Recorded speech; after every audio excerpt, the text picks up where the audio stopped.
excited to have people here to learn more about dual language. I have this scripted just to help me out. So for the first time in the public schools, we're opening a dual language program in English and the partner language of Spanish at Harrington School in September of 2020. This program will be only available to Harrington District School students, but we want to give this community night. We want to have a community night so that all families and parents of our students in the local schools have an understanding of dual language and what that is, regardless of sort of where students are in this district. We want to make sure everyone's speaking the same language around dual language, the opportunities it presents, the benefits to families, and how it benefits all students, native English and native Spanish, and speakers of other languages. So tonight we're lucky to have an expert in the field of dual language education, Alexandra Bilingual. Alexandra has worked with many districts around starting dual language programs around the country, and she's spoken at national and local conferences about the benefits of bilingual and dual language education. Alexandra is a former bilingual ESL literacy teacher, academic coach, elementary school principal, and district level director of turnaround and transformation schools. She's a published author and a nationally recognized expert in systems and practices for culturally and linguistically diverse students. So we in the Lip Public Schools are very excited to be working with Alexandra in this work, and hope that you leave here excited about dual language, the benefits of dual language education in the Lip Public Schools. So we're excited and happy to introduce Alexandra to talk to you a little bit this evening.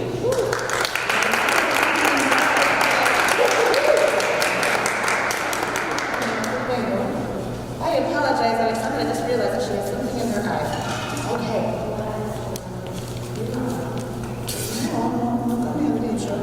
Pull it out. You're like a miracle. Kindergarten. Yes. Okay. Well, welcome everybody. Thank you very much for coming. Rodney has done such a fabulous job of giving you a little bit about my background. I am a former teacher, academic coach, building principal, district level director, and I've been working with dual language programs for quite some time, both with Tasha Educational Solutions as well as with the Center for Applied Linguistics. So I'm very grounded and invested in this work.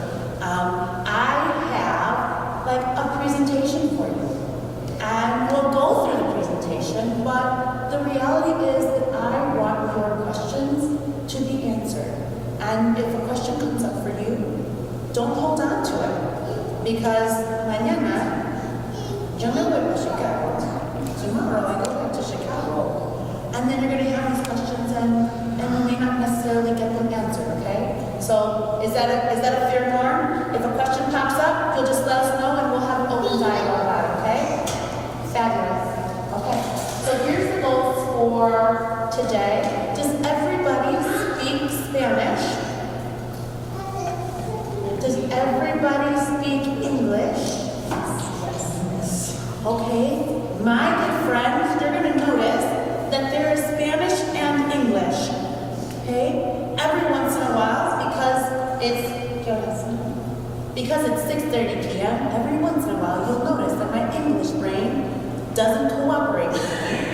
And it just comes out in Spanish, and sometimes I don't even realize it.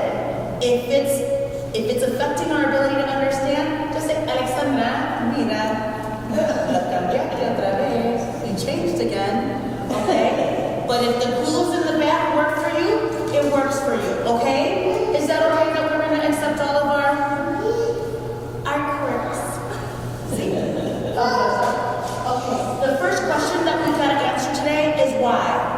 Why dual language? The second one is, what are the results? How do we know if this works? The third one is, what are the goals that we have moving forward? What is the plan, and what does success look like? And last but not least, how do I help my kids? If I'm a parent, how am I going to be an equal participant in my kids' educational success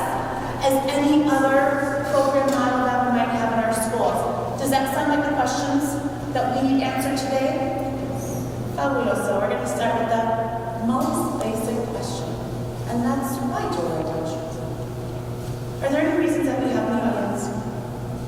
Why? Why would we want dual language? By literacy, I want my students biliterate, meaning they can read and write in 2 languages, not just one. One is better than 2. What else? Equity of language. Like removing the power.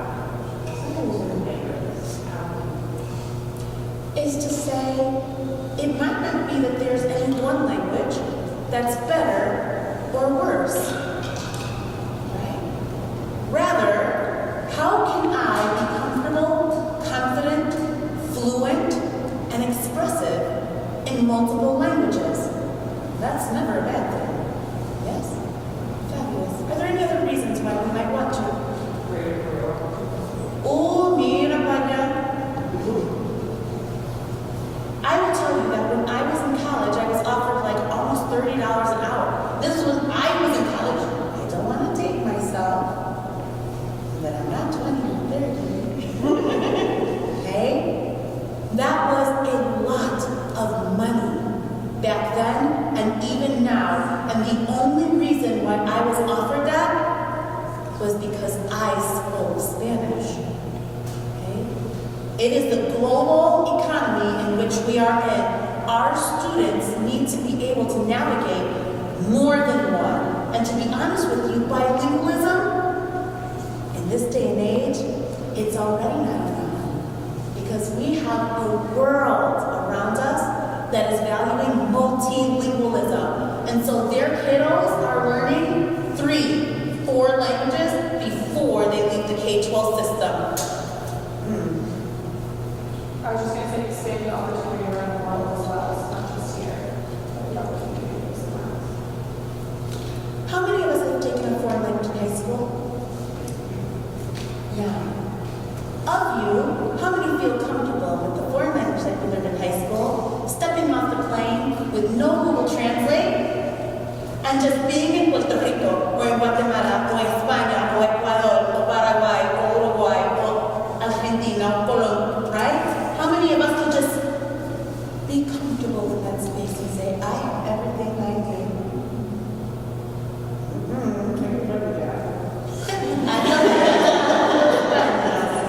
Right? We want students to have opportunities to use that language wherever it may take them. And the reality is, there is no 5-year-old, 10-year-old, or 15-year-old that knows where their life will take them. So, what are some of the benefits? Increased cognitive growth, better executive function, more opportunities, greater flexibility and creativity, right? And we're preparing our kiddos for a 21st century world that in reality, we don't know what it looks like just yet. We just know that it's different from the skills that we need now. Does anybody disagree with this? And here's something that we want for all of our kiddos. Mira, perdóname por no tener esto en español, right? I've been looking for this infographic in Spanish. And I don't have it just yet. I will find it. Okay? My good friends, this is executive function. Why is executive function important for monolingual and bilingual kiddos, English-speaking and Spanish-speaking students? It's what controls our ability to set goals and make them. To make a list of things to do and prioritize them and actually get them done. Memory, executive function is what controls memory. We even have a lot of research that says that becoming bilingual helps postpone dementia. These are skills and abilities that every student benefits from. See?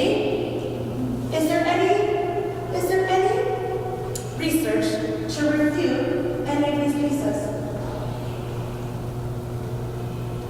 I look, trust me. These are things that we want for English-speaking students, as well as things that we want for Spanish-speaking students. Now, here's the reality, my friends.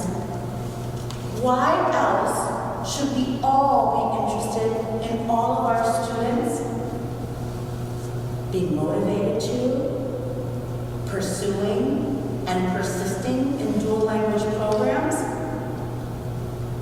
Because in the end, do our dual language students perform worse than or better than their monolingual counterparts?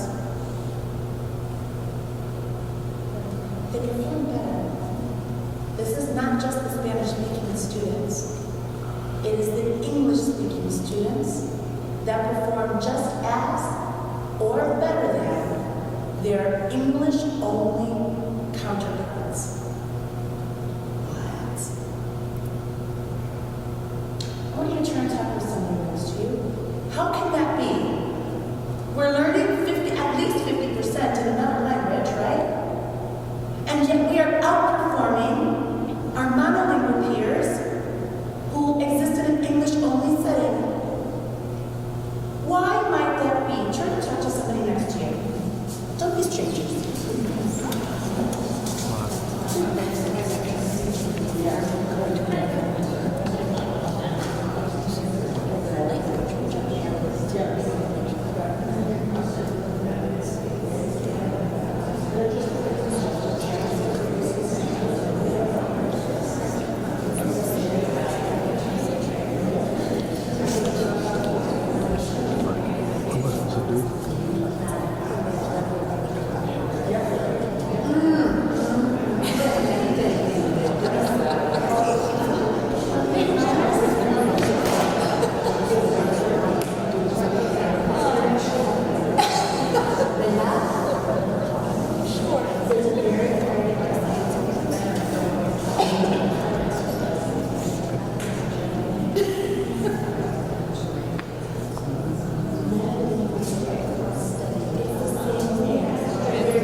¿Por qué? What did we come up with? There were some really good conversations. Why? Essentially, no choice is watching the whole connection to the word, for example, So brilliant, right? The reality is that we're going to learn things across two language systems. And sometimes, even if I don't know the word in English, I've never encountered it in English, because I know it in Spanish, and I understand the way cognates work, I can approximate what the word is in English, and I just expanded my vocabulary. Absolutely. Why else? Anybody else have any ideas? Anyone? Learning two languages makes them more aware of their interchange and the way that they're connected to each other, so they become more monolinguistic. And then that transfers to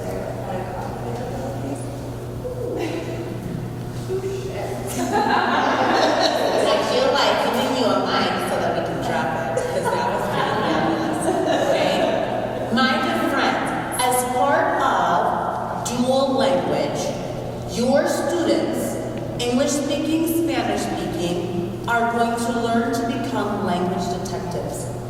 There is no way that we can teach them every single vocabulary word in 2 languages, right? Every single grammatical structure. We're not going to do that. What we're going to do is to teach them to think about the patterns across both languages, to compare and contrast them, so that then they can extend those rules beyond what we teach them. And that ability to engage in what we call metalinguistic study through cross-linguistic connections. Tú ni sabía que era tan fuerte. It's very scientific, right? That act creates a level of metacognition that students are able to carry with them into the sciences, into social studies, into math reasoning.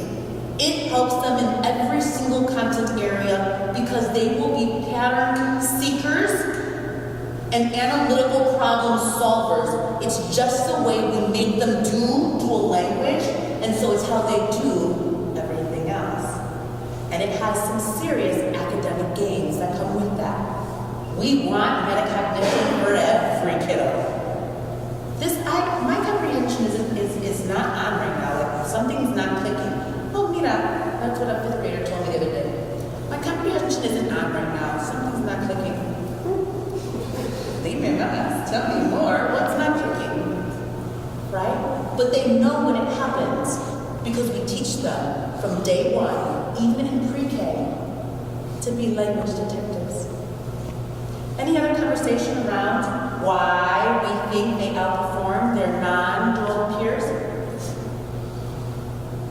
Fabulous. So we know why we want it, right? But does it really work?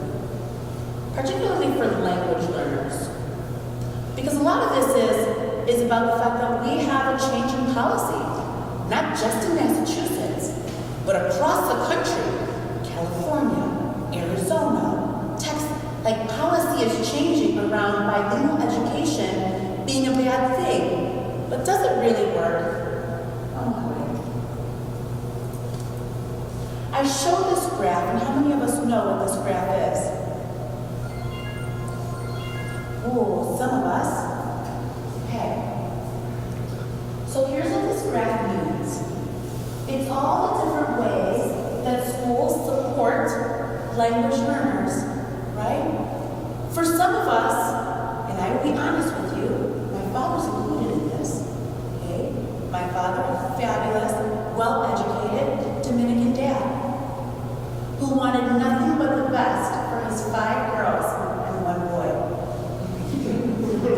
5 girls and 1 boy. Okay, that's picture in your head. Yes. He really did think that more English was the best for us to be able to learn English. But what does the research say? My dear friends, do you see this line over here? This one with the early up and the one with broken. What model do you think those 2 lines are?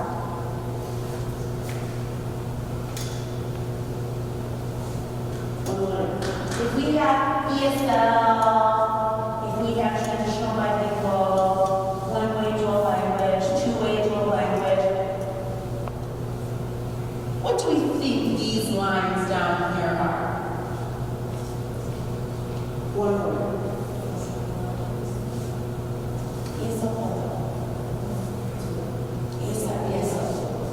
Here's the problem, right? Early on, it looks like it's going to work, right? If we look from grades K, 1, 2 till here, it looks really promising, right? We do get early gains, but it's not the early gains that we want for our kids. I don't want successful first graders at the expense of 2 through 12. I want my kids, my 3 little peanuts, to graduate college and career ready. And there are 2 models that consistently provide our students with a K-12 trajectory for success that are outperforming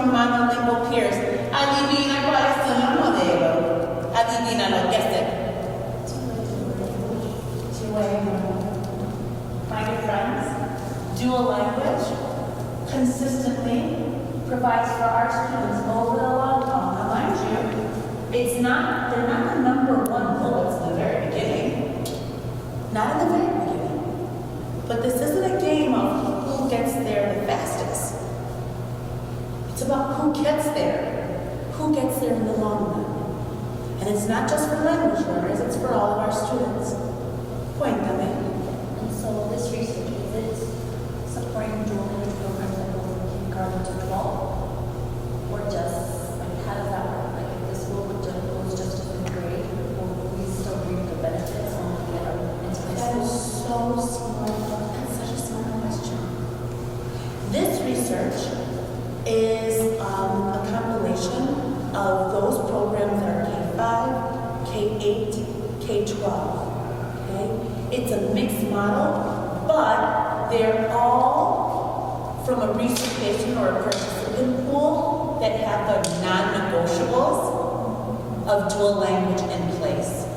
Right? So that's the unifying feature, that all of these have certain things, all of these programs have certain things that they've agreed to do, and if they didn't agree to do it, they weren't included in the study because we couldn't consider them a dual language program. They were a sort of dual language program, a kind of, until they got kind of results. Does that make sense? Anything that we do sort of, kind of, you're just going to get sort of, kind of, okay? Because you get what you get. Is that, see? I like to keep it really, really okay? We have to put in the work that lets you read these results. If we're not willing to do it as it was designed, then we're not going to reap the benefits of that design. And you have a team that's really working hard to stay true to the design. Any questions about this? Okay. So ¿cuáles son las metas? Right? What are we doing all this for? Because it's important for us to say, yes, we want the benefits. We want our kids to outperform their modeling. Absolutely. But what really are we working towards? Okay? Regardless of the program model, whether we do it one way or two way, a 50-50, a 90-10, there's all these terms that come out, right? I want you to know that all of them have this in common. These are the three pillars. They will all be working towards bilingualism and biliteracy. Okay? From day one, if we don't have both languages being developed, you're not a dual language program. Please understand that. Now, depending on the program model, how much we leverage each language changes. But both language will be there from start to finish. Are we good with pillar one? Pillar two, academic achievement. We know that we exist in a high-stakes standards world. And our students, our language learners and our non-language learners, need to have the knowledge, the skills, and abilities that are reflective of mastering all of those standards. Dual language students learn the same standards, and then some. They don't just learn the standards that all of the non-dual language classrooms are going to learn, but they're going to learn 2, 3 additional sets of standards. So it's more rigorous. Okay? Are there questions about pillar 2? And here's the one that is very hard to measure, but most important. It's one thing to value language. It's one thing to value literacy systems. It's one thing to say, we're open to all. It's another to say, I see who my students are. I value their cultural assets. I value the cultures that this language will be used in our community and around the world. And that's this social-cultural competence is a goal not just for students, but it's a goal for every single person in this building. How do we value and leverage the cultures of our kiddos, of our families,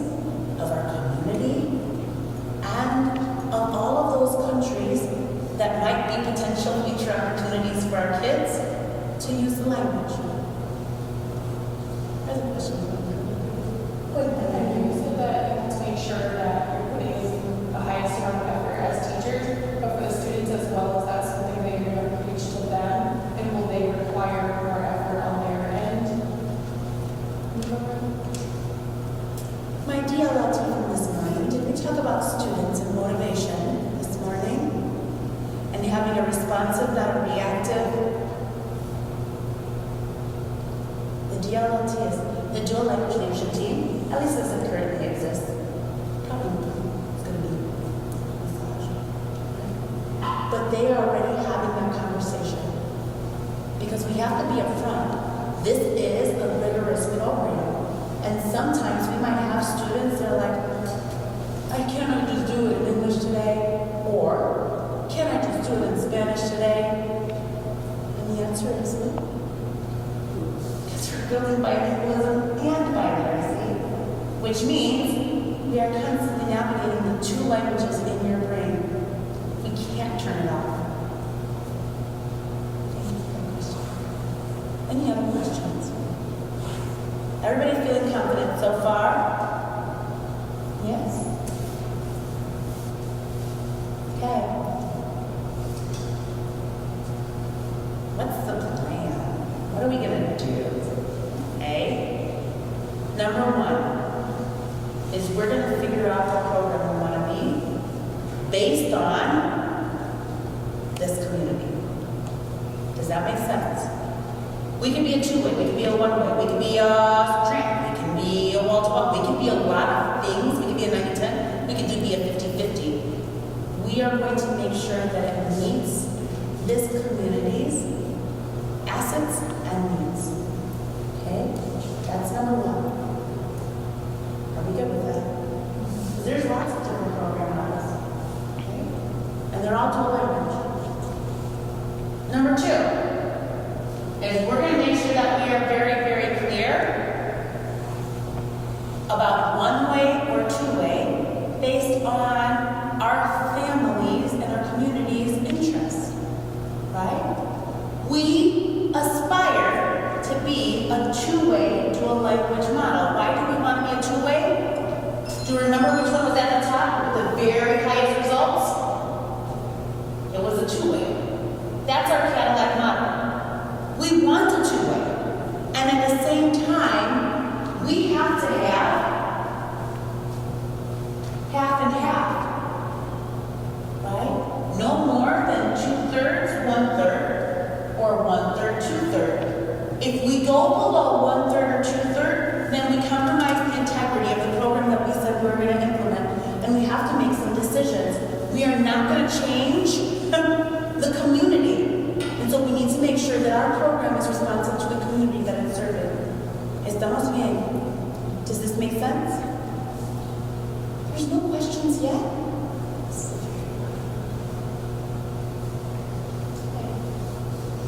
And then we're going to make sure that we are clear on our non-negotiables. Right? Number one is that we will always focus on the assets of the students. Not what they're missing, not what they lack, not all the things that we need to fix about them, not all the things that they don't have, right? I can tell you all the things that I don't have. We all have gaps in what we bring to the table. The goal for dual language education really is, across all three pillars, is to see what is it that students have. What is it that they bring? And how do we use all of that across language, literacy, academic content, and cultural background knowledge and funds knowledge? How do we use that as a stepping stone for them to learn more, to add more, not to fix kids? Are we good? That's number one. We start with the assets, and we need to know the assets of our students. Number two is that we're going to make a commitment. De 6 años. Es mucho tiempo, ¿sí? Yes. Why 6 years? Does anybody know off the top of their head why 6 years? K through 5. Why K-5? Why is that K-5 so critical? It's the foundation of everything, right? Why do we put so much financial and human resource into K-5? Because it is the building block, right, to be successful in middle school, high school, and beyond. Why else? Bingo. Okay? When I moved here, Alexandra knew fabulous social language.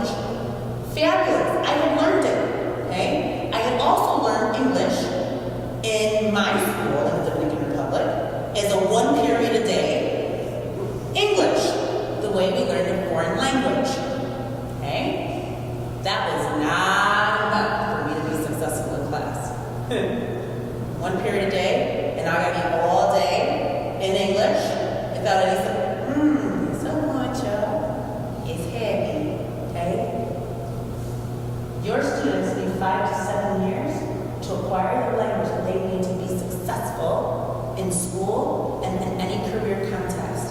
And so, what's the difference between 5 and 7? Okay. We will be standards-based. We will have a rigorous academic curriculum. That's a non-negotiable. There is no watering down. It's going to look different, but I will tell you, I walk into dual language buildings all the time, and I'm like, what standard is this? What standard are we working on? What's your objective? Fabulous. What's your content objective? Your language objective?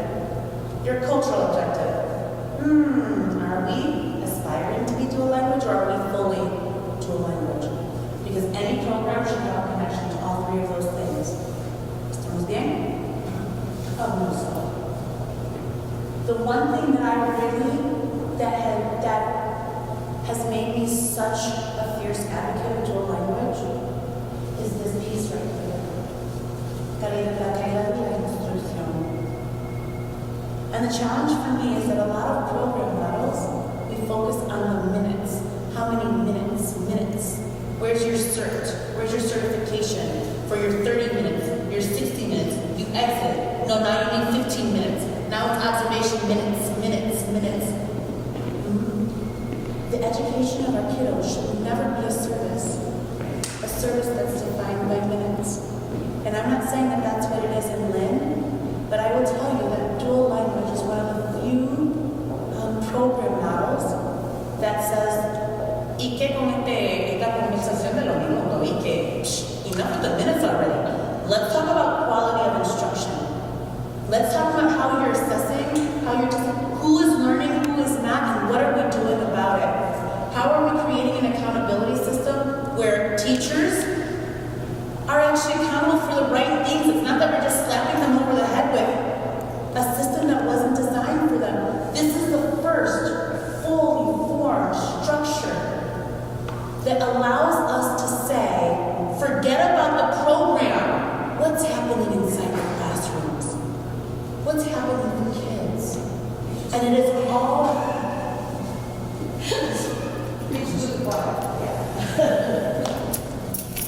but Massachusetts hasn't been able to.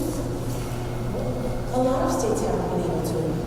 Because at the policy level, it was ultimately made illegal for us to do that. It's not anymore. We don't have a policy that says we can't be laser focused on what's happening for our students in terms of how we value their identity and also have high expectations for them. We don't have to give one or the other away. I want my cake and I want to eat it too. And I want it for my 3 kids too. Okay? Are we good with this? The last non-negotiable is a kind of a strange thing, right? Quiero una separación, pero quiero un puente. ¿Qué? Conectar, separar. ¿Cómo es? That's almost impossible, right? If I am in Spanish, unlike I'm doing right now, I'm going to stay as pristinely in Spanish because if I'm that language model, I have to be a language model. I can't be going back and forth entre español and English, right? Maybe I have this, mira que tengo este recurso en inglés, I'm going to use this in English, and then we're going to do this. That's not the way that dual language was designed to be, okay?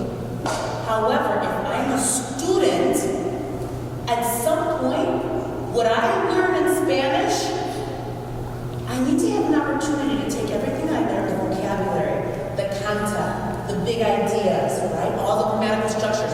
I'm going to pack it in my little suitcase, and I'm going to take it from maleta, and I'm going to walk across the bridge of my brain, right? Spanish brain, it's time for you to give it up.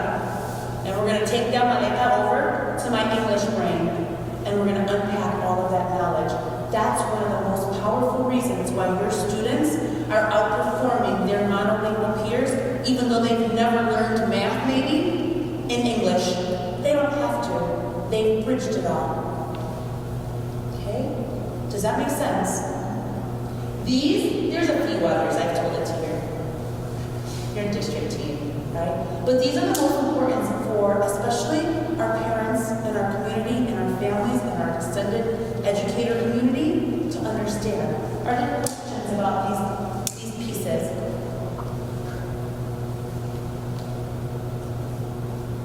I'm thinking okay, that's a good thing, I hope. All right, ready? So what's the plan moving forward? Oh, ¿qué pasó?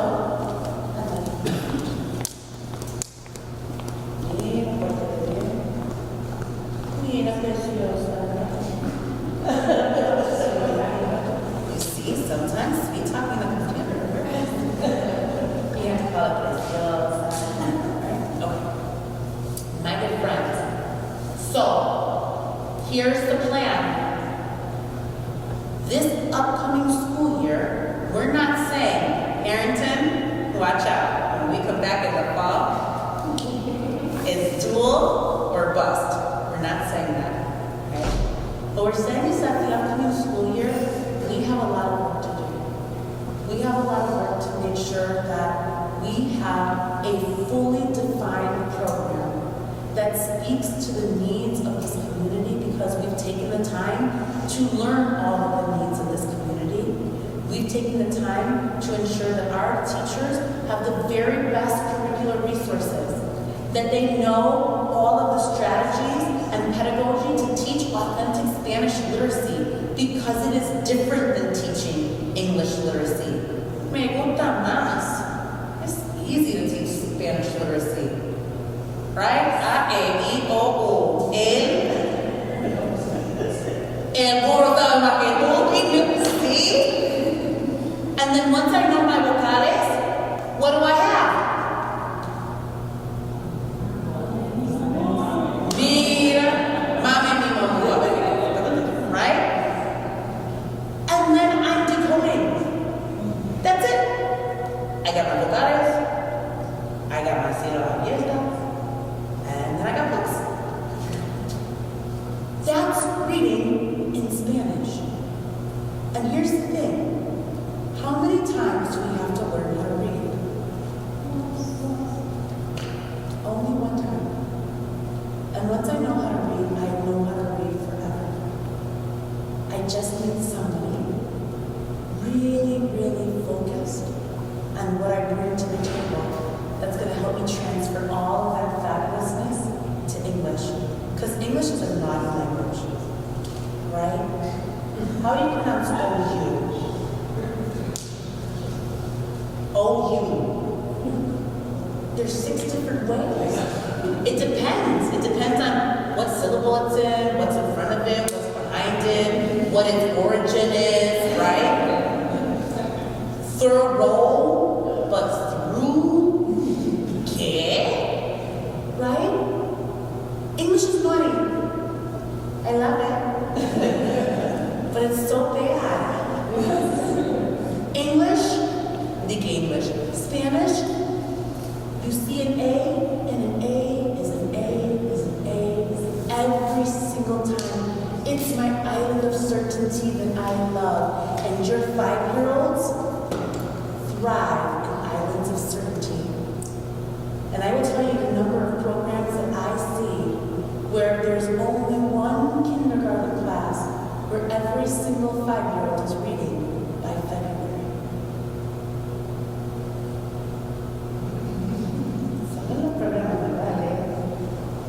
And they're like, well, how are you getting all your kids to read it? How? I'm like, what are you doing? They're like, well, let me show you about this little thing called la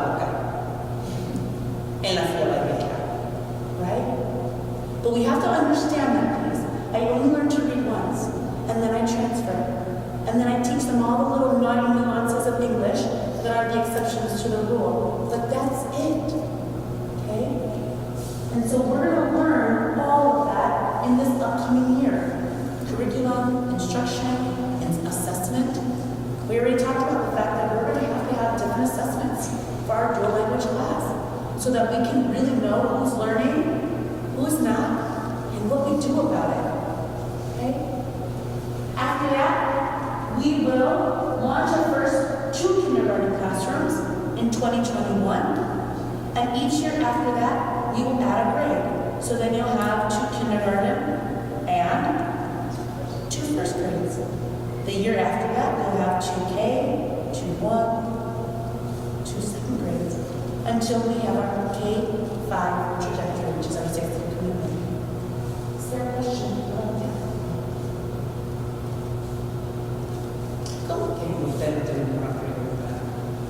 My only worry is sometimes our families transition quite a bit. So, I'm just worried about people that move in and out if they're in this program, they meet the commitment, then they have to move.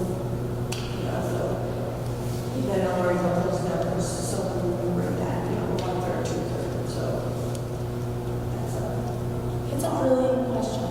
It's one that we're going to actually address tomorrow when we go through some of the program structure decisions, right?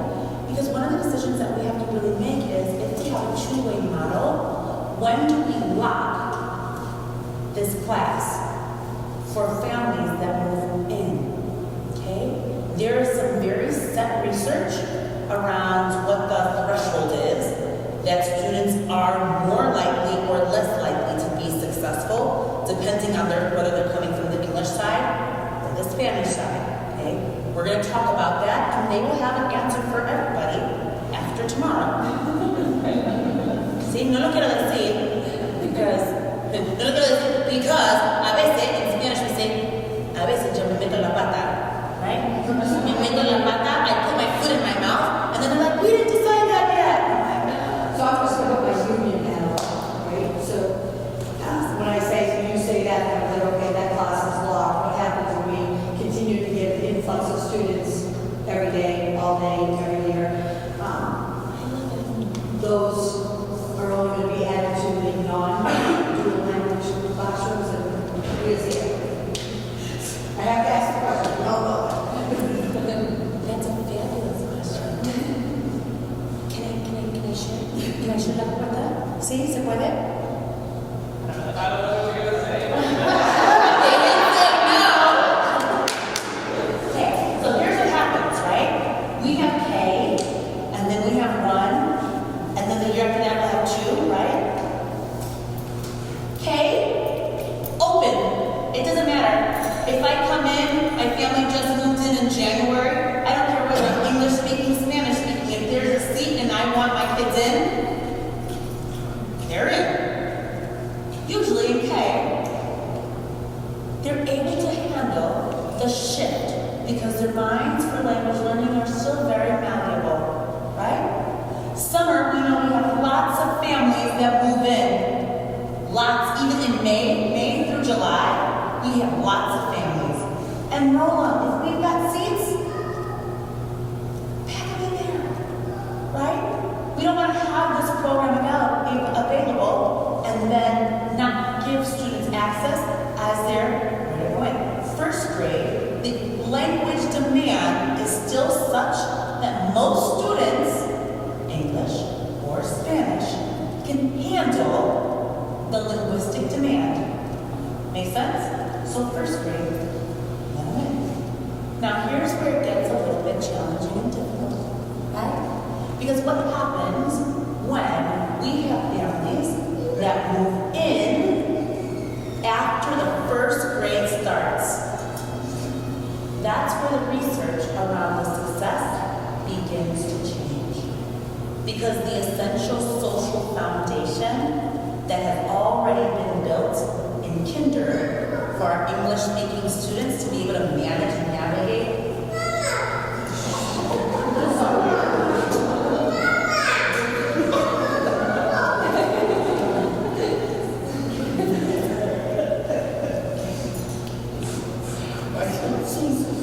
They were trying to keep her from me.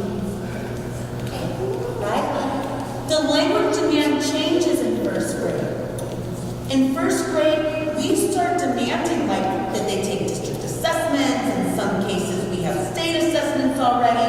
We have academic language that's much more rigorous in first than it was in kinder. And so we start to work with districts around what the filter process is for those students that might not have the language necessary to be successful once that first grade ship has left the dock. Okay? That being said, oh no, I think you just said one. That being said, we also get Spanish-speaking language learners enrolling at every point in the year from K through 5, right? In some cases, what we ended the school year with and what we started the school year with are such different numbers that we're like, right? Okay. For Spanish-speaking students, the typical recommendation is that it is open enrollment through the course of the entire K-6 trajectory if they possess the language and literacy skills to be successful in Spanish. Because then that means, even in the 4th grade, that they have more access to grade level, standards-based instruction than they would in any other program option. Does that make sense? And so it's like, but they don't have the English. I said they're not going to have the English in an all-English setting. So at least they might as well have it in half the setting. Okay? So that's why once that first grade has started, it's a little bit different. But all of this year, it's a rolling, floating, open enrollment for every language background group, no matter what. Okay? I was just going to say that it actually opens the door for the ones that we actually enroll, which are Spanish-speaking students. And even when they come from different states, most of them know their Spanish very well because they are tested in English. That's where I think that the flow comes. So I'm thinking that that's actually going to be beneficial in this setting. I mean, I might be wrong, but it will be beneficial. It is very beneficial. I'm going to tell you, a two-way program for our Spanish speakers, for parents, knowing that there is a lifeline, that their kiddos aren't going to just be sitting there like this. They're talking so fast. Like I just remember like the speed. Like by the time I figured out what one thing was, they had already moved on. I was like, I'm done. Like my brain hurts for using so many words. Right? A lot of parents are coming together with teachers because and even with their children to do homework, one of the biggest things that we have is that parents don't understand. They can't read. The ones that do read, they can't read what the homework said because they don't know English. So just having that, I think it's going to make a beautiful bond. I think it's a beautiful. The program eventually will be just K through 6. That's it. So right now, we are at the point where we have discussed what the non-negotiables are, right? And what I asked is that we be very clear with our board that we are committing to 6 years. Because sometimes, remember that, the graph, right? Sometimes we get fear of buyer's remorse.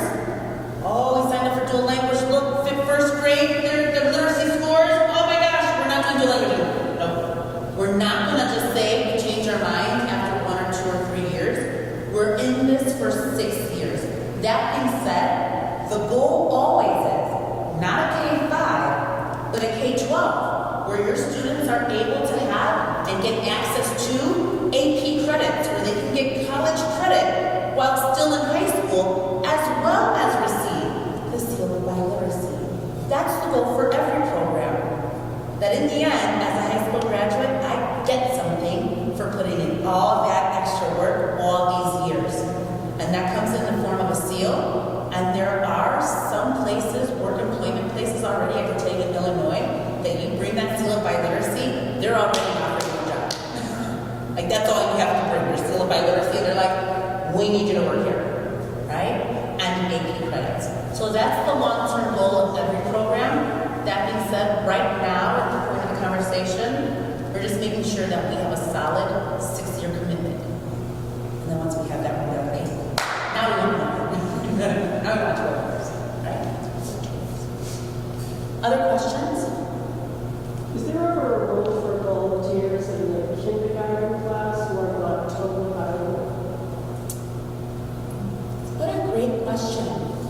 What if I'm not bilingual? Or what if I'm bilingual in a language that's not Spanish?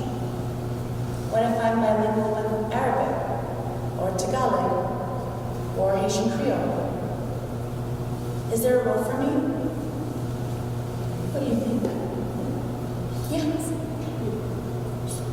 Schools can never turn downhill. We need all the help we can get, right? And remember, from day one, we are developing bilingualism, which means I value your English when it's time to develop that part of their bilingualism.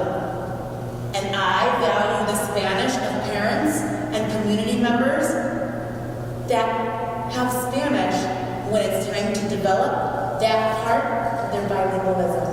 I think bringing in people from all walks of life that exist in our communities is absolutely essential. Most of our kids don't even know the careers that exist in the community, right? So it's nothing but good.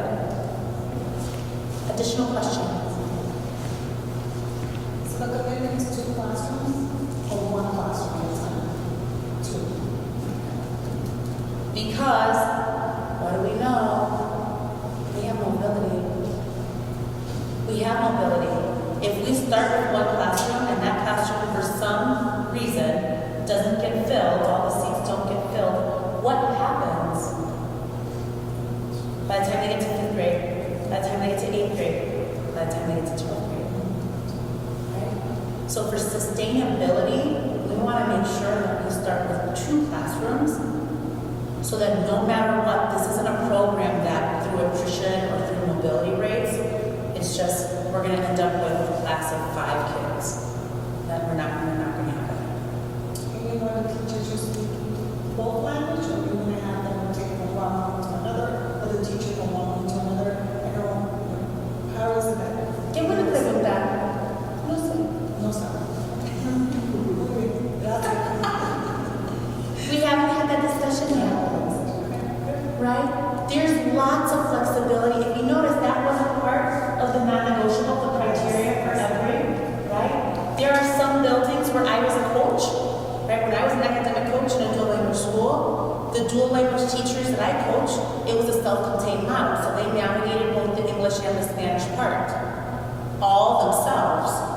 Okay? Now they will tell you they loved being with the kids all day, but they did feel a little bit, by the end of the day, they were like, oh my gosh. Right? Today was a writing day. We had to finish our writing and da-da-da-da-da. But then it was actually right? So, but there's challenges either way. Sometimes we have a side-by-side model, and there will be kids that never know that Alexandra even speaks English. There were some kids that were like, mira, we don't hablar inglés. Sí, hablo inglés también. Pero ¿por qué tú no hablas inglés con nosotros? Porque no quiero. I just don't want to. Right? Because that's the Spanish time. If I go into model during the Spanish time, I'm staying in Spanish. So some of them never realized that I actually spoke English. Okay? All of that is based on the context of the school community. Do we have the resources to be a side-by-side? Do we have the resources to be a self-contained? Do we have a 50-50 that makes it more feasible to be a self-contained, or do we have a 90-10 that makes it really hard? I don't know. We'll figure it out. Okay? We have another day of planning to flesh out some of those conversations based on what we know about Lynn tomorrow. Okay, I don't want to be disingenuous and give you answers that aren't really answers. Are there any other questions? The last piece, and for some reason I'm realizing right now that this isn't in Spanish and English, and I'm like this, my perfect color-coded system, what happened to this slide? I'm sorry. It's old English. It's not very social. My good friends, many of us want to know how parents can be full participants. Right? How do I support this if I'm a parent and I get homework in Spanish and I don't speak Spanish? Or if I get homework in English and I don't speak English? Right? there's two things that I always share with community members. Number one is the purpose of homework has to be clearly defined, particularly for dual language programs. Homework should be a practice of something that students already learned. Okay? It is reinforcing what I already learned. If parents have to teach it to their kids, it shouldn't be sent home for homework at all. That's not homework. Does that make sense? That being said, I should be able to sit down with my kiddo and say, okay, baby, what do we have to do tonight? And they should be able to tell me.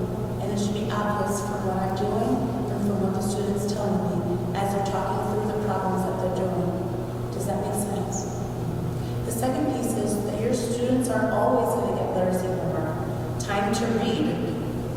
And they're going to get sent home books in Spanish and books in English, which means at some point there's going to be a parent group that cannot navigate the text. The one thing that we're going to ask is what's the rule? We're not going to translate. Right? No translating. And so we're not going to have our students translate page by page. Parents mean really, really well, right? Parent kids will read a line in Spanish, and then they'll say, what does that mean? Okay, read, keep reading. Oh, wait, what does that mean? What does that mean? Right? They want to make sure that their student is actually understanding, and I get that from a parent perspective.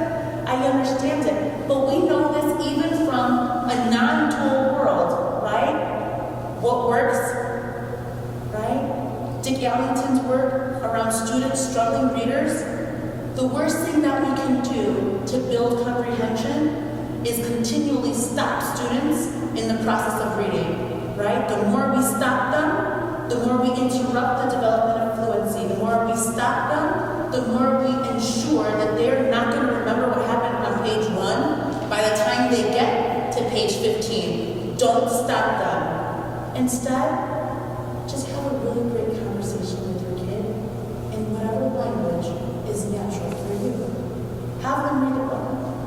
Listen to them read. See if it sounds natural. And ask them, so tell me about the book. What was your favorite part? Did you like it? Would you recommend it to one of your peers? Why? Those are powerful questions that can exist in any language. And a lot of parents say, well, what about when I want to read my home language? Should they read to their kids in home language? Yes, I don't care what that home language is. If you have your classics, favorite books that you want to share a story with your kids, I'm never going to say no to that. That is always a beautiful thing for a parent to share a book and just time talking with their kids in the language that they connect with the most. Other questions at home? Me, I thought I could put them some boxes. I thought this was good. In the end, this is the goal of dual language. That these crazy peanuts, that school works to make sure that they learn each and every day to bring out the very best of them. That's it. And in the end, dual language provides a structure, a very set structure, to allow that to happen, for us to wade through a lot of the challenges of different approaches that we have to really get down to how do I meet the needs of these three very different little crazies so that they can do their very best learning across two languages, across two leadership systems, and across multiple cultures.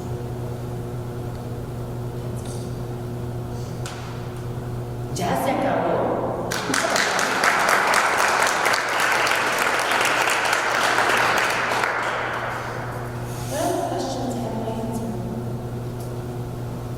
These are my babies. Like, this is the question that they ask me every night. Mommy, did you help kids learn today? It's the little one, Jazzy.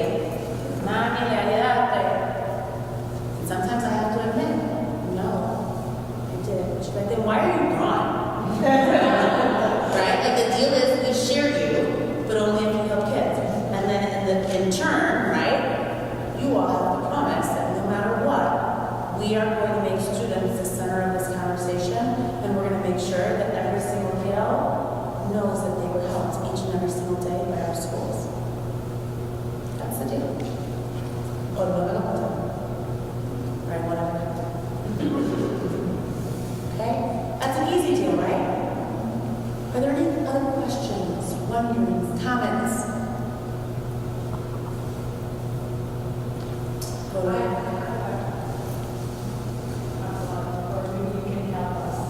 I helped to translate the flyer, and thinking about dual language and translation in Spanish, it made me think just like living here, and knowing how big Harrington is, and knowing the second language better, how many Spanish we have, but we don't have much here.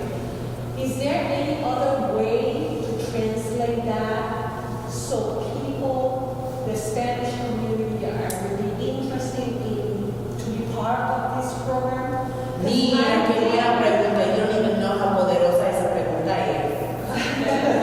Just because I want people to be aware of it and expose it, and I don't think the way I translate it, I don't think they understood by looking at people here what the program is all about. And I was very concerned about it because I didn't want to use bilingual as the translation in there. Do you see like the power of this question? Because Because I use the program, but I want to use the right words. you are so brilliant, you don't even know how brilliant you are. Right? Like a lot of people are like, well, just translate it. Just translate it. What is it? Right? Just translate it. Here's the problem.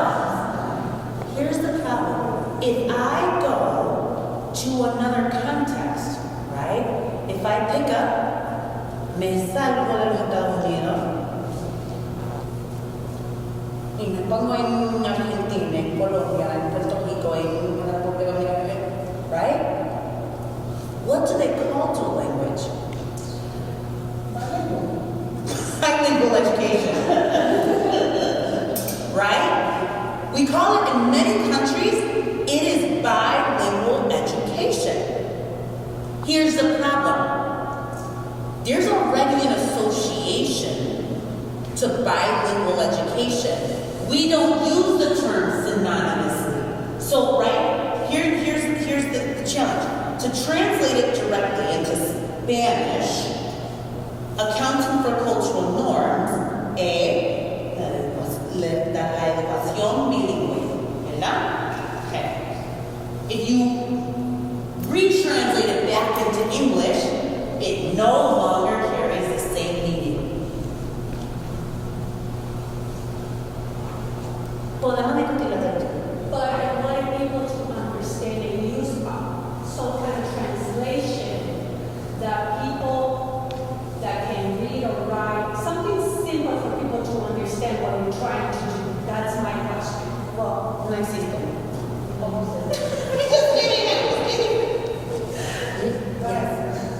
So I think that's a piece of it. But I also think a big piece of it is we're talking about 2 years out of kindergarten. Right. Currently, the flyers went home to the Harrington families.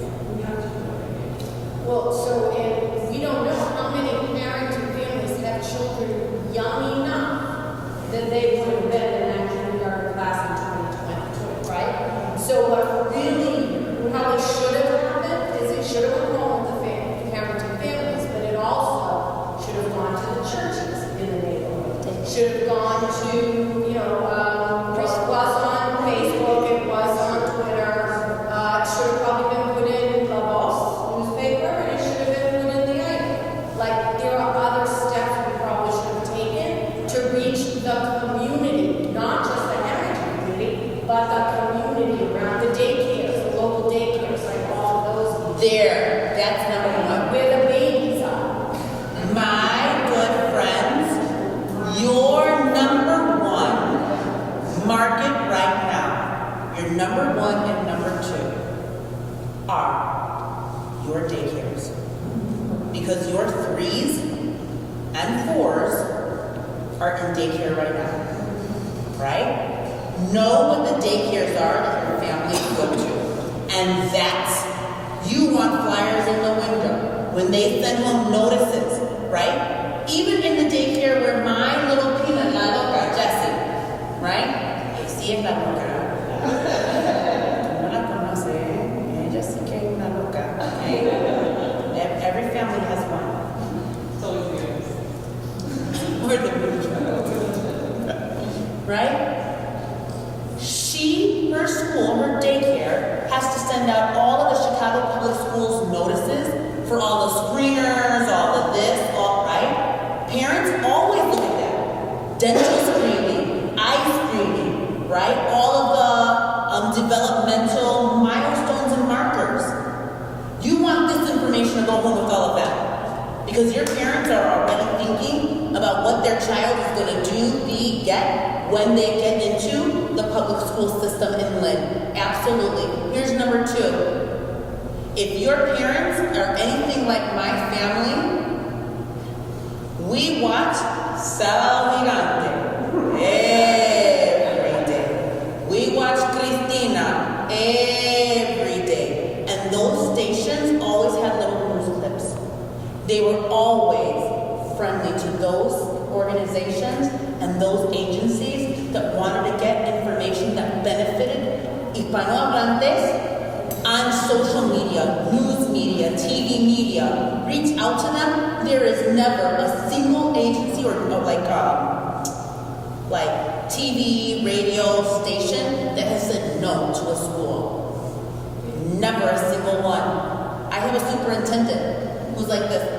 Buenos días, yo soy el doctor, and then, he steps aside, because that's all, but he made this much step forward. He learned that phrase to introduce himself, that he is the face of the district, that he believes in this work enough to learn 2 sentences in Spanish, and then the rest of the message is given by the executive director of dual language learning of language learner services. Okay? It says a lot. Media, daycares. If you're not tapping into those 2 things right now, we are missing some of our prime communication tools to the current 3-4s that will end up being your 5s. All see. There needs to be presentation. All see. What you're doing in your point is very valid. Them not understanding what are we Can saying. we put in the in parentheses English and Spanish so they know, or am I gonna get? Mira, vamos a seguir la conversación. Te doy las opciones y hay varias, okay? But you just want to be consistent. Whatever you choose, just be consistent with it. One of the things that you're going to notice is there's a consistency. What do I always have? Blue is one color, red is one color. You don't have to stick with that color choice, right? But once you choose, be consistent with it, no matter what. And your families will understand, right? They may not at first, but you will do little things to always help them understand. Okay? Any other questions? Well, just to add to that, I try to encourage parents to come, and I agree with what you said. Fall 2020, so the immediacy of it was not, it wasn't pressing anyone to come show up. So thank you, Chuck. You know what I mean? But I think that's a piece of what maybe people will have to from it tomorrow. It's true. I don't even know what time my flight is tomorrow. I can't think of it. We're not letting them leave. So it's, We're just trying to make it. We're just trying to make it sometimes. And I get that. Absolutely. I would think maybe some parents were asking me a little more about this. I don't think that they have enough information to just figure out what these meetings were all about. They were asking, what is it they didn't know much? So if we could include maybe a short explanation so that if parents who are interested, maybe they can ask a little more. I love it. One of the things that you all will receive that Amanda and Rania will receive, and then they'll share with whoever and everyone, right? Is this PowerPoint so that you have these answers to these questions, which are for the most part the most pressing, and then you will also get a pamphlet in English and in Spanish. I want you to run as many. I want you to have the digital copies so that you splatter them all over everything. You continue to utilize it because it's been like the important wording from the guiding principles of dual language has been taken out without all of that, the jargon. We tend to use a lot of big words that are intimidating to our families, and I just want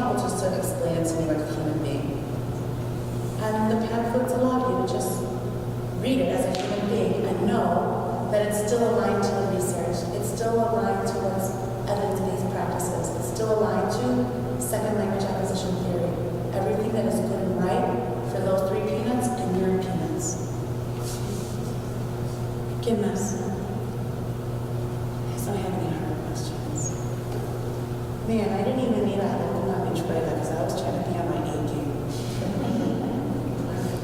My dear friends, ahora comencé la convention. My dear friends, it has been a pleasure. I will hang out for a bit if anybody wants to talk or has any questions. Okay? But if not, And I just, well, first, I just obviously want to thank everybody for coming out. We also have a quick sign-up sheet back there for any, we know we have staff here, some parents.